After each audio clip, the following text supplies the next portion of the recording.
Welcome to the Throttle Up Leadership Podcast. Our theme for 2025 is the future of work. Meaning is the new money. In a world shaped by rapid innovation and constant change, the pursuit of purpose and impact has never been more important. I'm Dr. John Dentico, your host, bringing over 30 years of experience in leadership, strategic thinking, and purpose-driven innovation.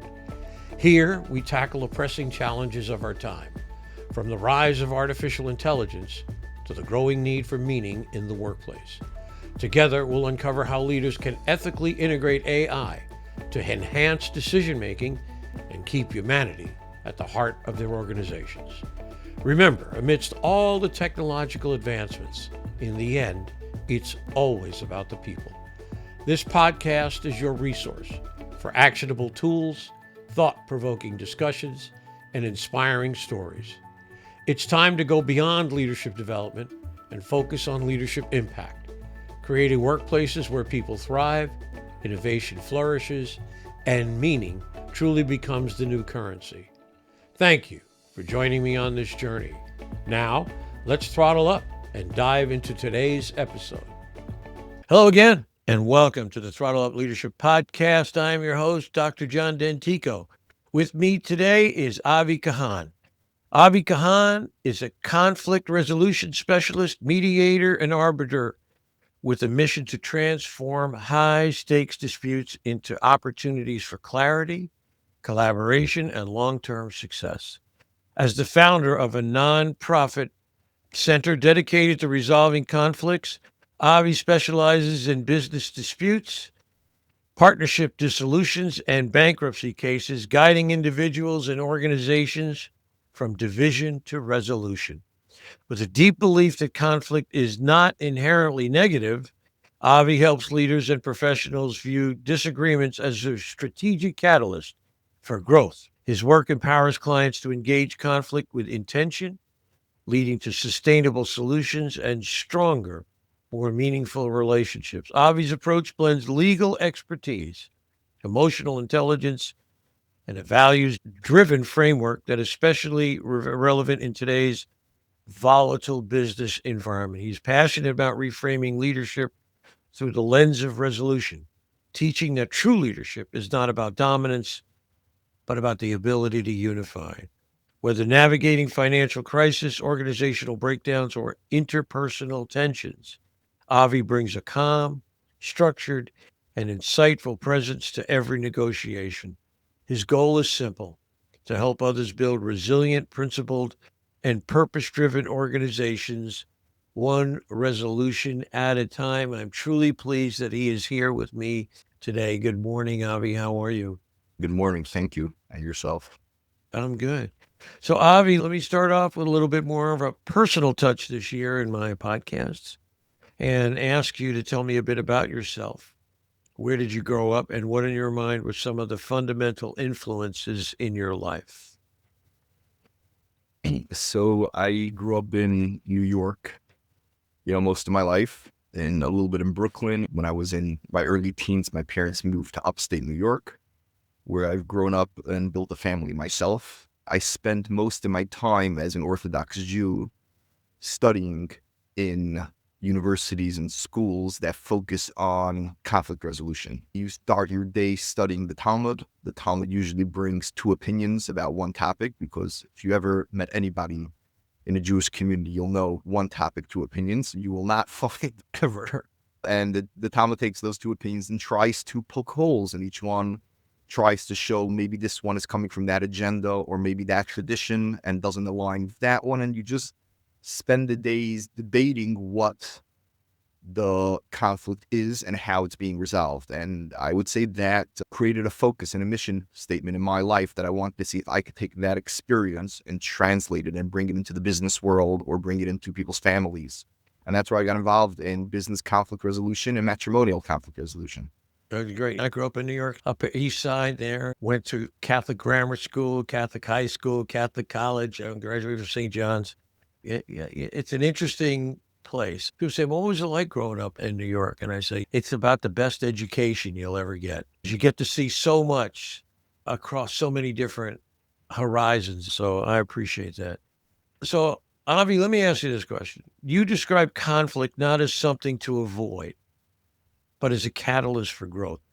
What led you to that perspective, and how can leaders embrace that mindset?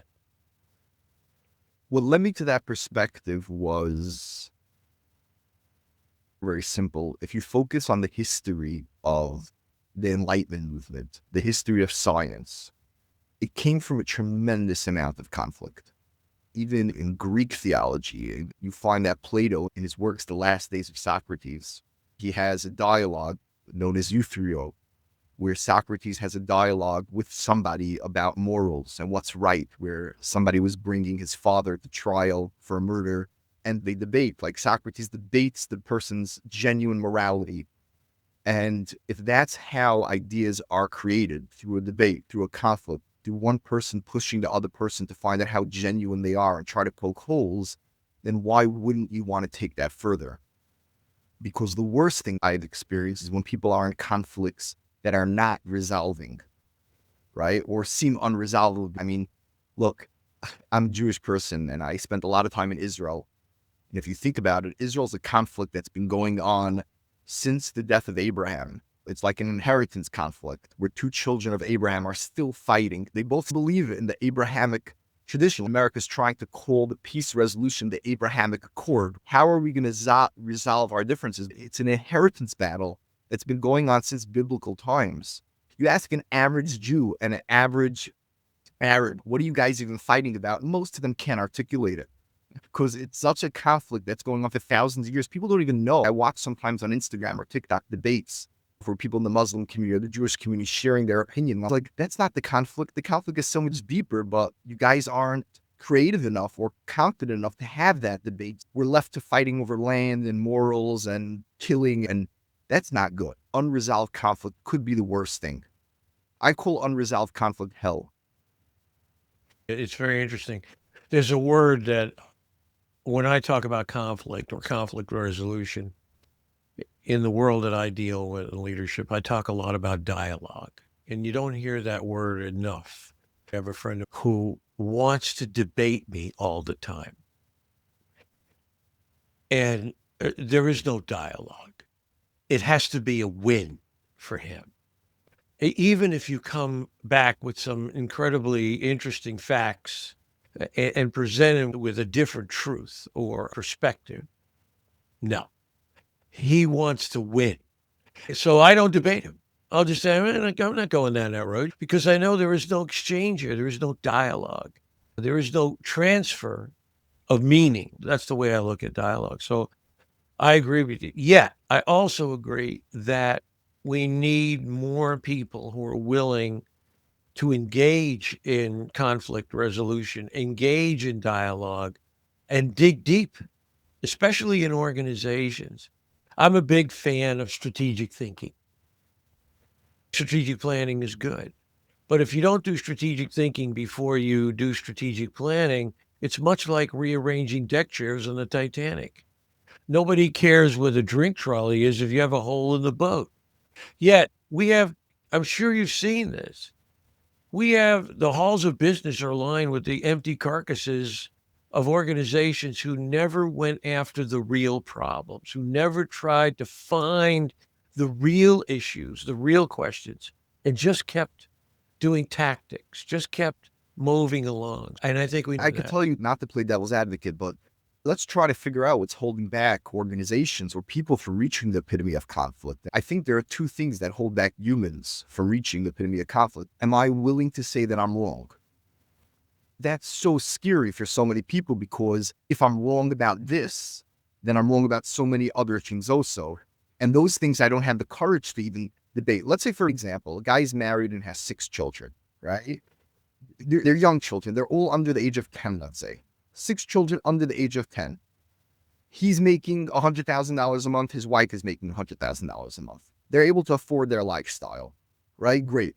Divorce, they can't afford their lifestyle. If he's just making 100 and she's making 100 separate, they can't. There's no chance they're going to be able to get divorced. Their kids are going to need them. They know in their mind they can never get divorced now for the next 5-10 years. Part of life. They're not even going to think about if we're having a good marriage, They're not even going to think about taking care of certain conflicts because it's not relevant. We're not getting divorced. Now, all of a sudden comes another conflict in their life, a personal conflict. Let's say the husband with his boss in business. And that conflict needs him to embrace realities. And one of them is going to be the same reality that he's going to have to entertain to pay attention if he's happy in his marriage. And he can't go there. He can't go there right now. And he's not going to go there. So he's going to block the opportunity for that conflict. And that might be necessary. So I think there are a lot of humans who are so scared to be wrong in certain areas in their life. And they're so scared of what that's going to do. Like almost they're betraying themselves. And therefore, they're not willing to go there. So they block. They block and they say, okay, there's a place we're not going. That's not a conversation. Like a healthy person, before they're getting married, will have a conversation with their wife or their husband and say, hey, what happens if the worst inside of us comes out? How are we going to deal with it then? Right? And most people are going to say, you know what? It's not going to happen. Never going to happen. I'm never going to hit that rock bottom. So don't worry. We don't need to create a prenup. We don't need to do anything. We don't need to have that conversation. And a lot of business partners are like that. And then investors. So in their mind, it's a short-term solution, ignoring the conflict, because they don't want to mess up so many other things that are going on in their life. Ultimately, in 3 years, in 5 years, all those small conflicts will blow up. When they get in a fight with their spouse, boss, or partner, they're not even going to remember what they're fighting about.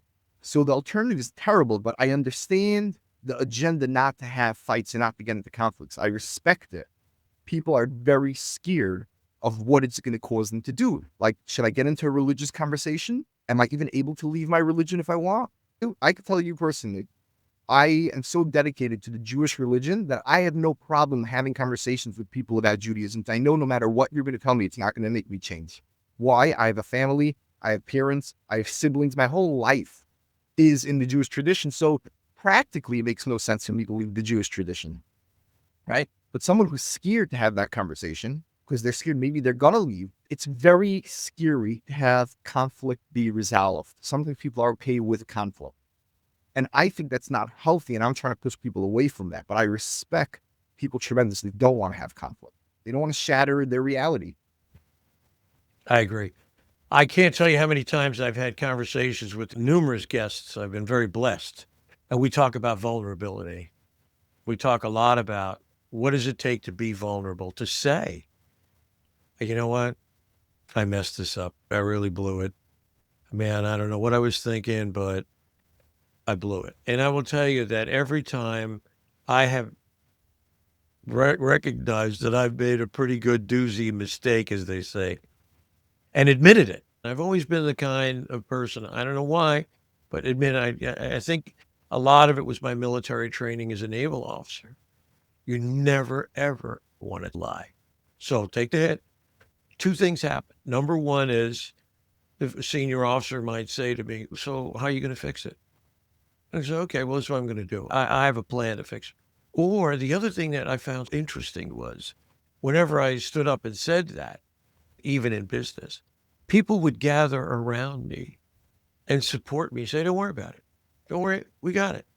What do you need? It was almost transformational in a sense for them as well, that they saw someone else who wasn't afraid to say, I've made a mistake, I blew it, I sent this report in and I didn't do this or whatever. It's such a strength. Let's say that, because what you're doing is declaring your humanity. You're saying, I'm a human being. I'm doing the best I can. I make mistakes. I'm not afraid to admit I made this mistake. And to make that claim, to say I'm a human being, is tough. I think you're absolutely right. It's tough for people to say that, to do that. I'd love to get your reflection on that. There are two components. Let's say that I work for you and you tell me, hey, I need you to go negotiate and buy that property for me. I come back and I tell you, hey, I negotiated and I got the property for $1 million. You're like, come on, you could have gotten it for $800. I'm like, no, I'm telling you, I worked very hard. You're like, how long did you negotiate? How long did you push? And you see I'm like resistance. And I'm like, you know what? I made a mistake. I should have worked hard. I could have got for $800,000. And then there's a mistake, which is me as a human realize that the tools that I have that create realities were mistaken. And I created a reality, a perception And I followed that perception for a year or two, and that could be wrong, right? Imagine somebody who's running for a party. Let's call it the Democrat Party. He wants to win the position. He's sympathetic to the Democrat plight, and he goes and he finds all the terminologies to say properly, and he sells it really well, and he creates his reality. And then he decides, now I'm running as a Republican. People are going to say, so you're just a walking contradiction. What do you mean? You just gave me for 5 years this speech of your perception of reality and what you meant, and so you never meant it. And the person's like, no, I'm totally a changed person. He's going to have to explain himself. It's not like, I'm sorry I made a mistake. No one's going to buy that. It's not $200,000. It's like you created tools that create realities, and you motivated other people to follow those realities. So you were always full of garbage, or you're not. Those conflicts are beyond different, right? So you take a Republican senator and a Democrat senator, you put them in a room. You say, okay, guys, let's create a dialogue. Are both of you ready to lose your opinions? They're like, no, we're not ready. We can't, because we can't betray ourselves like that. That is a whole different type of accepting I made a mistake. So yes, accepting that I could have done better, I could have been more strategic, but accepting that the tools that I've been using for the last 2 years need to be thought about. That is an impressive, I'm sorry, and a mistake. So I've seen a lot of people say, oh, I'm able to take accountability and say I made a mistake. Just last week, my wife told me to get size 4 diapers and I got size 5. I said, I'm sorry when I came home. I told I was spacing out and not paying attention. Some people can't even do that. Trust me. Some people are really sick. They can't do that. Well, let me ask you a question. Are you able to take a whole reality and all the tools you use to create that reality, throw it in the garbage and still walk around tomorrow? Are you enough of a man, enough of a human to apologize for a year's work of reality? I think there are very few who could actually do that, who know how to do that. Because to do that, you need to create yourself enough of a human that you trust yourself. You need to know yourself as enough of a vessel of perception of truth. Nobody can ignite the foundation. And then you build realities on top of that. Even if somebody knocks down reality, your foundation is still strong. You don't want someone to gaslight you and say you have no foundation of reality. I've seen people who hit places of trauma that they doubt themselves fully. They won't even bet you if it's light outside what it is. That's so sad. They can never be leaders. They can never grow. You have to be comfortable making mistakes. Look at the greatest Jewish leader, Moses. He was always criticized constantly. Read what the Israelites did to him in the desert. They convinced that he was trying to sleep with everybody's wives. They told all their wives, you cannot hang around Moses. They convinced that he was trying to sell the priesthood to his brother and buy it. They convinced that he was manipulating the word of God. And look how he negotiated. He begged them for forgivenesses, right? He knew his reality. He knew he spoke the word of God, but he still had that dialogue of maybe I made a mistake. Maybe let's go back and forth. A great leader is able to tell people maybe my reality is wrong. There's a foundation of truth, that he is a searcher of truth that nobody will be able to take away. You got to create foundations that people are willing to say, this foundation is never going to cease to exist. My reality is built on that foundation. Becoming my reality is wrong, then you can't take away my humanity, my foundation of truth. You can't take away from it. That could create good conflict resolutions. But not on a small level of like $200,000 mistakes, real multi-billion-dollar mistakes. And look, that's when multi-billion-dollar companies don't last more than 30, 40 years generally. They usually get bought out and sold because after 30 years of building a reality, are you still ready tomorrow to say, I want to restructure my whole company, shut everything down and restart it? A good leader should be willing to do that every day. You should get up in the morning and say, okay, let me re-ask myself everything that I'm doing. In Amazon, in Tesla, could I do it 10 times better? I think the real great leaders are so humble that they could do it. It's very interesting. What it brought to mind, I just had a previous conversation with someone. We talked about Sears. If you would have told them 30 years ago you're going out of business, they would have laughed at you. They're out of business because they didn't adapt. They didn't, as you say, strip the walls back. I love to use the metaphor of buying an old house. You buy an old house and you want to recondition it. You want to return it to its original beauty. Well, you got to take all the stuff off the walls, all the paint, all the paper, all that other stuff. You got to strip it all the way back and start all over again. And there are a lot of organizations who are simply not willing to do that. They're not willing to take a step back and say, are we on the right path? Are we doing what we need to be doing?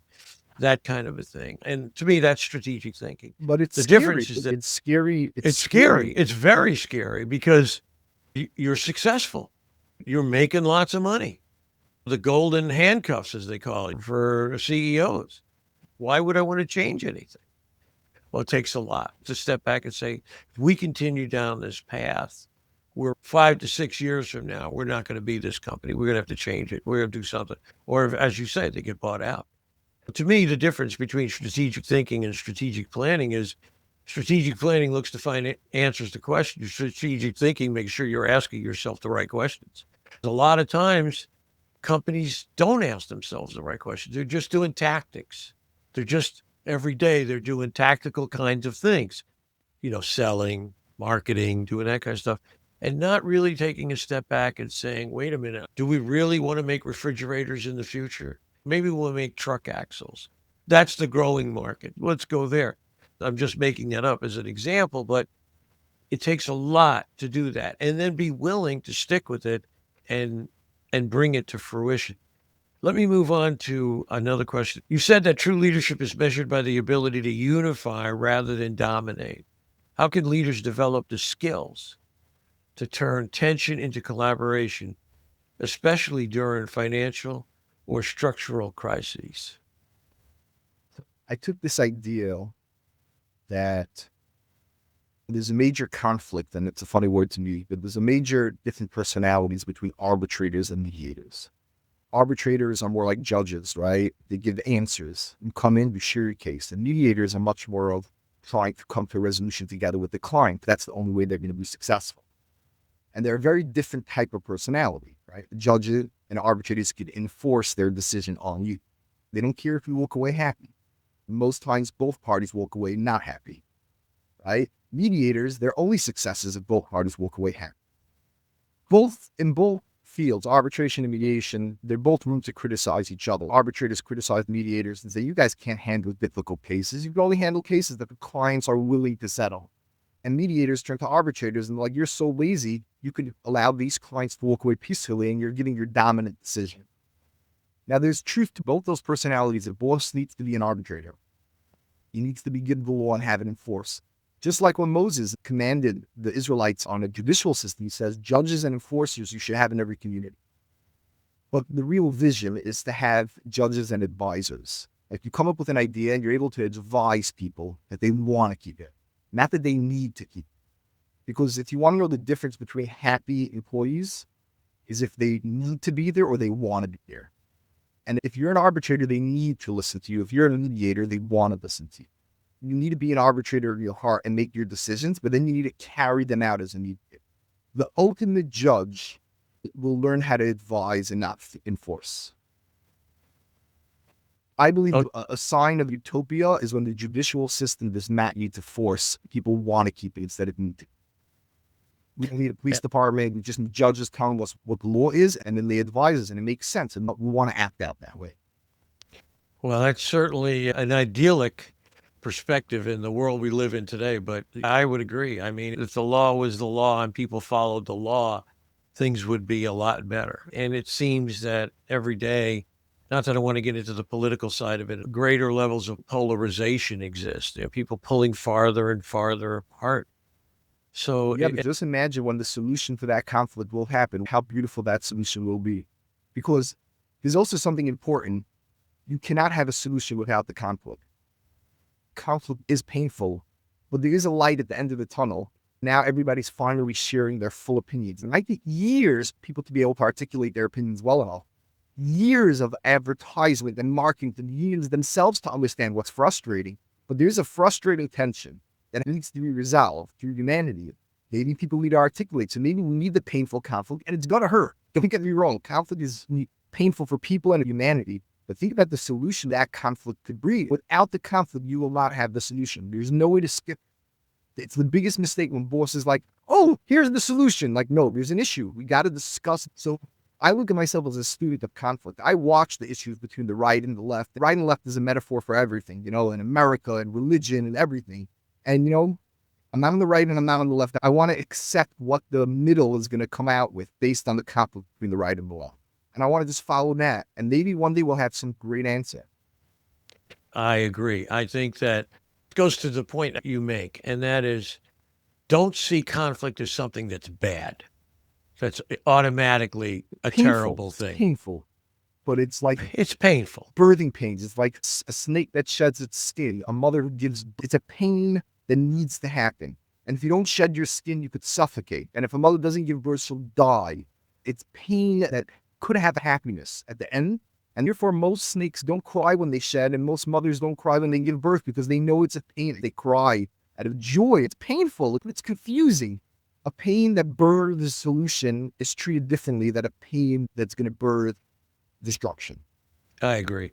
Yeah, we have to learn that difference. We have to understand the difference and say, hey, wait a minute, just because we're in conflict here. And of course, we're talking about varying degrees of conflict. It could be in a job, a manager talking to an employee, whatever, and there's just a disagreement there. Okay, let's sit down and work this out. I've mentioned this several times before, and that is that the leadership model I started developing 30 years ago is based on one foundation, one premise, and that is contribution. Here we have an issue, we have a challenge. Anybody want to help? Anybody want to jump in here? Anybody got an idea? Good. Inherently within that is conflict. Inherently. You may have this idea. Well, that's an interesting idea. Let's sit down and work through it. Let's explore the different alternatives that we have and the different ways we can proceed. It leads me to this idea that I'm a big fan of things like rapid prototyping and pilot programs. We could try to do this and we could try to do that. And let's see what happens. Let's see where that takes us. Let's learn from that. But inherent within that, again, comes conflict. Let me ask you a Because question. When you're engaging the beginning steps and you know you're about to engage in something that's going to be an experience of conflict, what is a personality that you could see in the first couple of seconds and say this is going to go south? Or what's a personality that you see that this is going to go positive? that's a very good question. I do my best to not make judgments about anybody in the room. I don't look at somebody and say, oh, this area is going to go south. I keep working towards the goal. Let me say it this way. Goal is short term. For me, I'm always focused on the mission. What is our mission? What is it that we're trying to do? Where are we? What do we do? Who are we? What are we trying to do? I keep focused on the mission and allow people to bring different perspectives as long as it can connect in some way to the mission. Because what happens many times in the work that I've done, people want to take it, they want to run over here with it, and it doesn't connect to the mission. Wait a minute. How does that, tell me how that connects to the mission? Well, it doesn't. Okay, well, that's what we're worried about here. This is our mission, is to do X, to do Y, right? You got to connect it to the mission. But I will let them have their say. I will let them vent. Because oftentimes, this is what I've learned, Avi. People need to vent. They need to get it off their chest. They have a significant amount of anxiety. I'm sure you've seen that in conflict resolution. People have a great deal of anxiety. I just want to breathe. I just want to get it off my chest. Fine. Go right ahead. We'll wait. Get it off your chest. And then once they've done that, once they feel like they've, in a sense, exercised a level of control, things calm down and they get more focused on where we're trying to go with the mission. I will tell you that for a long time, abandoned the notion of a mission statement because I saw so many mission statements that were 5 or 6 paragraphs long. And I would say to people, who are you? What do we do here? What is our mission? What is our purpose? And now I'm back with great fervor on the importance of a mission statement. Not one that's 5 paragraphs long. Give me one sentence. I need one sentence. This is the unifying cause. It's the galvanizing spirit of what it is we're trying to do. In my leadership work over 30 years, if I can latch on to a mission, onto a purpose, and keep people attached to that, like they're hanging on with a strap in the New York City subway, then you can move the whole conversation down the road. And eventually people will go, this is what makes sense. I think that's the key. Stay on mission. What is the mission that we're trying to? Are we trying to create peace? Are we trying to stop a war? We're trying to create peace. we're trying to take the company to the next level. What's our mission? What does our mission statement say? One sentence. That's all you get. I was talking to a previous guest, and he talked about the boomerang mission statement. I said, what in God's name is that? And he said, you take a mission statement and you start working on it. And then you take this and you put that mission statement on the boomerang and you throw it. And a year later, you're still talking about the mission statement when it comes and hits you back in the head. But nothing got resolved because it's just been out there spinning. I think people have to be focused again on the mission. I'd love to get your reflection on that idea. It makes sense what you're saying. I have a thought process that's similar, but for a different reason. I'm into having mission statements, more rules and procedures. And the main reason is for when conflict happens. You have the CEO, the COO, some vice presidents, and a bunch of them, let's say, have equity. Someone has 30%, someone has 10%. Someone just gets a nice salary, and everybody has an opinion. And there's going to be a conflict one day. And the last thing you want to make sure is that when somebody is responding, they're not responding out of emotions. They're responding towards fact, as factual as possible. So if someone responds, you pull out the mission statement and you say, our mission statement basically is our bylaws, right? It tells us who we are. Is that who we are? Is that what we are? You make rules because you could convolute and gaslight and do anything as long as you don't have rules that everybody agrees to. Let's say the rules are that we're never going to spend more than $100,000 a month on business expenses. And that's written in our bylaws. That's our mission statement. Saving cash means not spending more than $100,000. And now we get in a fight if you should spend this for the holiday party. And we're both fighting. You don't realize how important the employees aren't happy. They're not happy. Who told you that? I could tell you that everyone could be confusing and nobody really knows what the truth is. Now they need to resolve it. Let's go back to our bylaws, our mission statements. As short or as long as they want. Let's make sure that our conversation is fitting into the rules of our mission statement. And then we can resolve anything. So I do think it's important to have a mission statement for when conflict happens because it's your guidelines in your rule book. And without that, it's impossible to resolve a fight. Impossible. Agreed. I'll tell you, that's one of the reasons. Let's say, for me, the biggest conflict that exists in the world is between the Jews and the Muslims. And the reason why that's the biggest conflict is because it predates any scripture.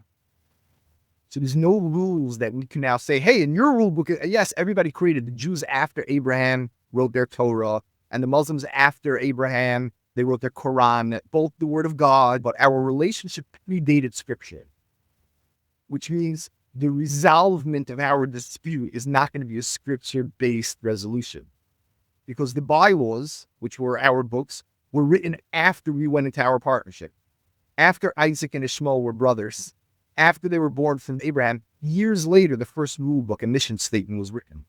The Jews, the Christians, and the Muslims. So a fight that exists before mission statements were written is the most complicated fight to resolve. So if we could still be fighting over something that doesn't have a mission statement, make sure that whatever deal you're going with, whatever partner you're going with, you have a mission statement, you have your scripture. That's why mission statements are important for me. So the companies that come to my firm and say, hey, we're getting into a partnership, and we know that one day this partnership could get into a fight, and we want a partnership resolution plan. I tell them, okay, let's create your bylaws. Tell me your mission statement. Let me understand the company of what the purpose is. Not that we'll get in a fight. We start fighting about what the purpose in our company was. You have to know that going in. I mean, everybody has to kind of saddle up, if you will, to that idea. I appreciate that very much. We're getting close to the end here. I want to ask you my question that I ask pretty much everybody, and that is, if you had a magic wand and you could change anything in the world of work that you see, what would that issue be and why did you choose that? My dream is that every entrepreneur, every form of governance, right? Be it government, be it the LLC, be it a system, should understand that their strength of prosperity is not being afraid of the conflict. If I have fear that I'm going to get in the conflict with my COO and therefore I am not transparent and honest, then I do not have a company that will grow. I will be stopping my own growth and not knowing why. So before you go into the endeavor, and especially entrepreneurs, before you go into the endeavor, sit down with your partner, because partners are great. You could accomplish way more with a partner than without. Sit down and say, let's go to somebody who knows how this could end. and let's create our fears on paper, almost like a prenuptial agreement between two people who love each other, a husband and a wife. They say, hey, we love each other, but our love is only as strong as what we know is going to happen if you separate. Because if I'm afraid that when we're going to separate, you're going to act like an animal, and you're going to act like people act who go to court, and you're going to want to destroy me, and your biggest shadows and monsters are coming out, I'm never going to be transparent, vulnerable to you. You want me to be vulnerable, like you mentioned before? Then you have to tell me what's going to happen when I'm vulnerable, what's going to happen to the conflict. So let's write it down. Out of love, let's write a prenuptial, a pre-partnership great agreement. My dream with a magic wand that happens, because I could tell you, when I resolve conflict that don't have that, it's hell on earth. Basically telling everyone your perceptions, I don't care about, we'll go with my perception. Before you get into the situation, while you're getting into the partnership, while things are amazing, go out one night to eat with your partner. If it's your spouse, if it's your business partner, say, hey, let's talk about what's going to happen when this goes sad. What are you going to do? Are you going to kill me? Are you going to hire the top lawyers? Are we going to spend millions of dollars in legal fees? So let's write that down now. Best for both of us. And if you can't have that conversation, leave the partnership as fast as. Yeah, it's interesting. It really is about trust as well. Can we trust each other to write down everything we will do in the future if things don't work out? So I think it's so important to do something like that. Go ahead. Yeah, I don't like the word trust. You don't? I think Okay. it's the opposite. I think don't trust your partner. You trust your partner. Like, I'll be honest. I don't trust myself. I don't trust so many things. I don't know what's going to happen if, God forbid, a tragedy hits me. You know how it looks at the end of the partnership. So right now, let's tell each other we don't trust each other. We're going to write our partnership explicitly with the dispute resolution opportunity as we could potentially be in conflict. Like our partners, if we trust each other, it's the worst idea possible. That's why people get married. People get married because they don't trust their spouse. They think their spouse will leave to somebody else. So they say, get married. I don't trust you anymore. Marriage means I don't trust you anymore because I'm about to share with you something about me that's not so pretty. While we were dating, I shared one part, and after marriage, it's going to be a whole different part. It's like, put on that ring, lock yourself into it, because I don't trust. If you don't trust me while we're getting married, then let's write an agreement of what's going to happen if this is not going. Very interesting take.